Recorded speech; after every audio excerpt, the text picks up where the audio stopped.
ইয়া ঘরটা ঠান্ডা আছে না আমি এখান থেকে অনেক গরম কম আছে এখানে মনে হয় ভাবি নাই মানে শহরে যে এত ভাবছিল মনে গরম হবে বলতেছে না করতেছে বাবা তুমি যে হ্যাঁ করে ডাক্তার লইছো জানো না আজকে যে ভালো মন্দ কিছু রান্ধি নাই আমি জানি নাকি আমি ফুচকা খাওয়াইছি ভাবছি করে যাইবো কা পিছে পিছে আয়া পড়ছে যে কে জানে কে জানে তুমি জানো না তোমারই সব চালাকি এরকম করো কে লিখে মানুষ আইলে কি না করুন নাকি আমি হ্যাঁ তো জানো না আমি রান্ধতে তো আজকে ভালো মন্দ কিছু রান্ধি না আর হাত ব্যথা কিছু করতে পারি না রান্না লাগতো না তোমার করছে নাকি খাই দেবো এরা হ্যাঁ তো রান্ধি না তুমি রান্না খাওয়াইতে থাকবা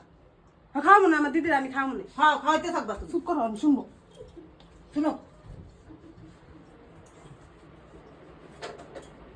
আমি চা বানাই না দিদির বানা হ্যাঁ রাতে কি চা খাস না তুই রাতে কি বানাবি রাত্রে আজকে নিরামিষ না আলু সিদ্ধ দিব চা দে তাহলে খাই যাম না হ্যাঁ 9টা বাজে আছে যাবে চা খাবি গরমের মধ্যে নাকি শরবত বানাই দেবো জল দে এক গ্লাস খালি জল আচ্ছা দিতেছে বিস্কুট একটা দে না না না পেট ভরে দেবো না বিস্কুট খাইলে